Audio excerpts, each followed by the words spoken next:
Did you and she eat pineapple together at any time during the day? Maybe. Now, I mentioned earlier this idea of testing Burke's memory in other areas. How detailed is his memory? And if it's anything like John and Patsy's, well, I think it can be quite detailed. I got nightmares in my head, I fear. Thoughts build up until I can't feel. My mind fills up into a creature, and it haunts me somewhere much deeper. I got nightmares in my head, I fear. Hello and welcome to True Crime Rocket Science, the most authentic voice in true crime. So let's have a look. When did you wake up the first time, Burke Ramsey? 5 a.m. because it was Christmas.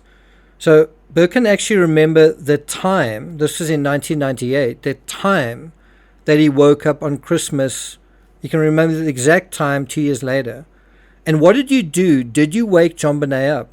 She looked like she was in a pretty deep sleep, so I waited a few minutes before I woke up. Think about that detail. 2 years later, he remembers that she was in a pretty deep sleep, that he waited a few minutes and then woke her up. And then what did you do? And then we went to wake mom and dad. They slept until inaudible, and then we went down and opened all the presents. Burke could also remember putting his hands on, it sounds like, the handlebars of his brand new bike.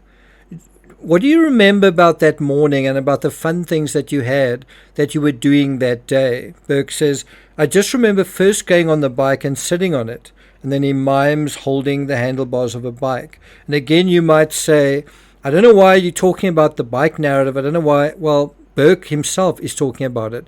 Burke himself volunteers this particular memory. But then when he's asked about the last time he saw JonBenet alive, then there's very little detail. Dan Schiller says, let me ask, when was the last time that you saw JonBenet alive? Burke pauses. He says, probably in the car. Then he pauses. He says, tired, laying down.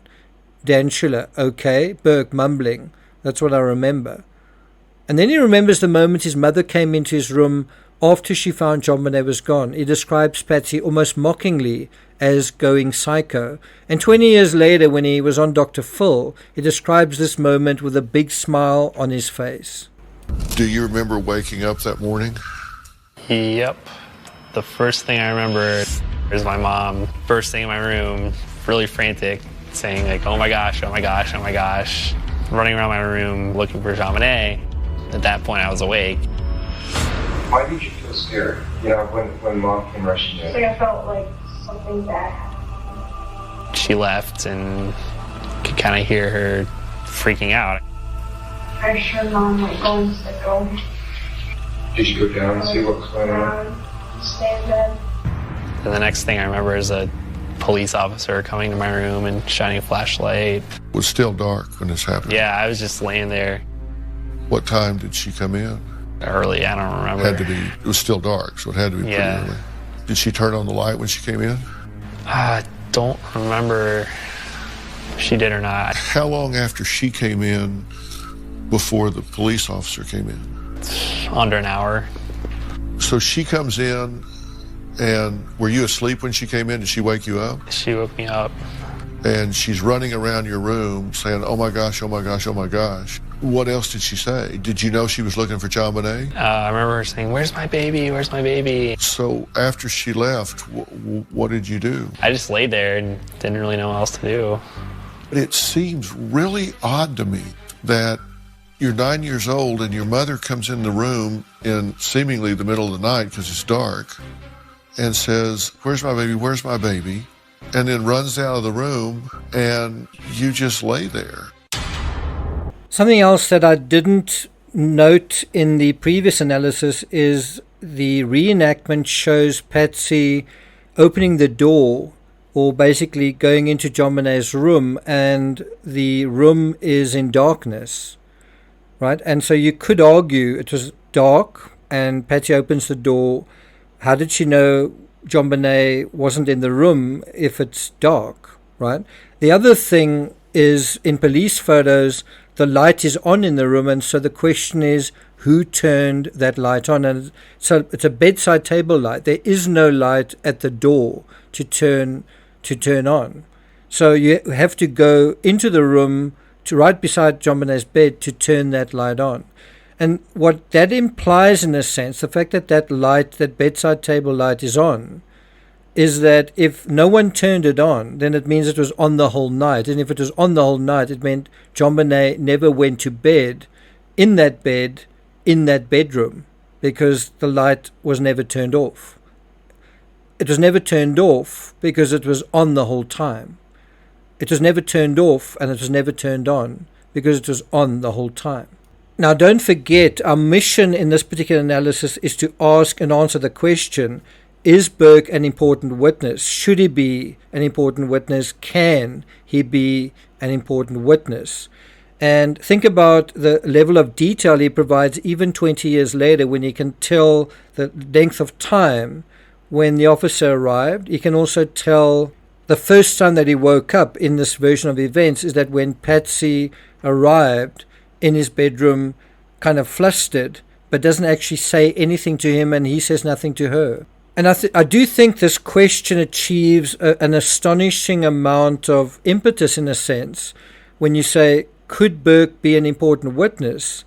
When you think about what was the normal habit about turning the light off in her bedroom? Who would normally do that? Did she like sleeping with the light on? Did she like sleeping with the door open? And so this is what Burke said to Dan Schuller about JonBenet's bedroom. Schuller says, this bedroom, Burke says, I would sometimes sleep on, I forget which bed, but I would sometimes sleep in there because mine got cold. Now, bear in mind what Burke's saying is, saying, I would sleep in JonBenet's bedroom, and then he says, I forget which bed. Do you think that is likely? Because there's only 2 beds in that bedroom, and JonBenet usually slept in one particular bed. So how could he not know which bed he slept in? So I think the question arises here, is he trying to avoid that question? And then let's go to Steve Thomas's JonBenet inside the Ramsey murder investigation. He said that his sister fell asleep in the car on the way home, but awakened to help carry presents into the house of a friend. And wouldn't that mean carrying presents into the house and perhaps receive presents as well? And which house was this? Which friend was this? Right, we've dealt with all of this. And that then brings us to Pineapplegate, what we really want to talk about. And let's look at how Lawrence Schiller in Perfect Murder, Perfect Town deals with this part. Quote, the most delicate part of the interview, that's Dan Schiller talking to Burke in June 1998, was getting Burke to answer questions without revealing what the police knew. So he didn't want to ask him specifically about pineapple, but he kind of did. So he says, first he was asked if he ate any pineapple and when he went to bed. He didn't remember. Now, I don't know whether that is accurate. I don't know whether Burke was ever asked if he ate any pineapple. We certainly don't have that part of the transcript. Then Schiller goes on to note in Perfect Murder, Perfect Town, what did he and his father talk about when they played with his Christmas gift that night? And so what's going on here is this idea that Burke and his father are playing late at night with a particular Christmas gift. And I can't help thinking, could that be an analogy for Burke playing with a Christmas gift, but perhaps not with his father, perhaps with someone else? And perhaps that Christmas gift was the Nintendo 64, which was a blockbuster gift it was sold out all over the place. It was a very sought after gift in 1996. And so he says, well, all that they talked about was that it was time for bed. Then Schiller asked, what happened after Burke went to bed? Did he have any dreams? Did he hear anything in his sleep? Burke said that he heard voices in the distance. Maybe it was a dream, maybe not. It was so long ago, he said. And this, again, is a very valid response. I can't really remember. It was so long ago. And that is the problem with allowing so much time, because you can kind of leave that door open and say, yeah, maybe he doesn't know.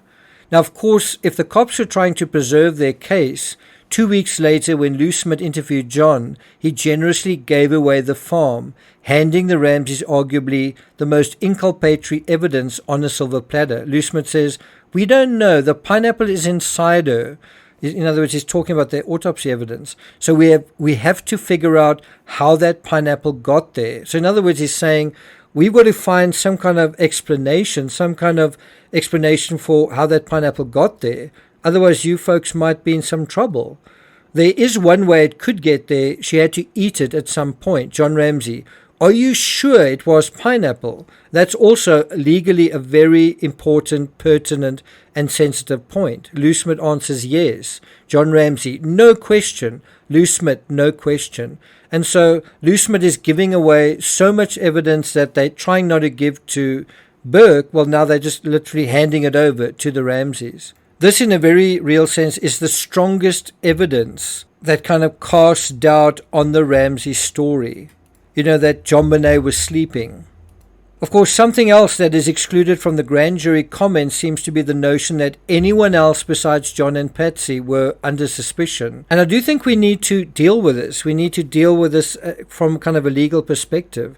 And it could be that because Burke was under 10, even if he did anything, the law simply doesn't recognize anything he did as criminal.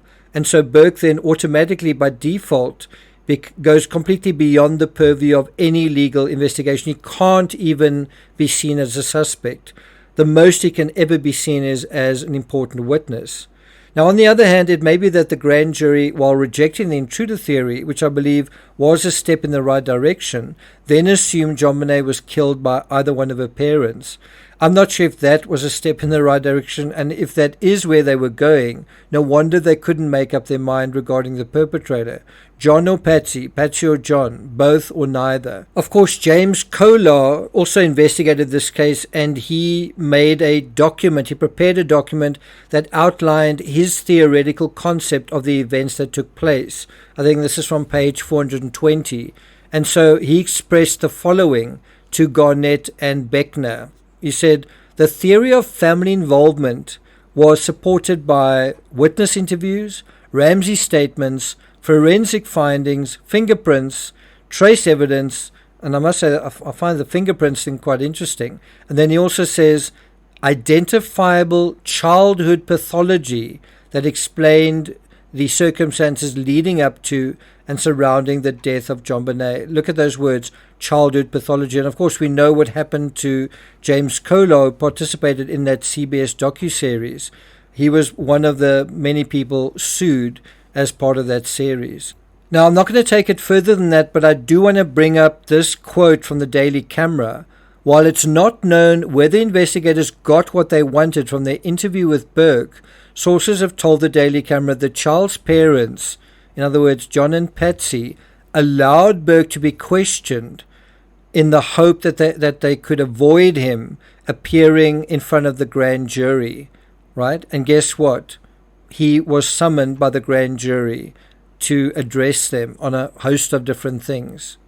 The article goes on to note, Jim Jenkins, Burke's Atlanta-based attorney, has said that he was pleased with the interviews but wouldn't comment on the possibility of a grand jury subpoena for his client. Interesting.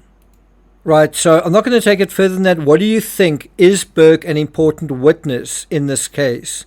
Can he be an important witness? Has he been? And then also, should he be? Thank you for listening, and I'll see you guys next time.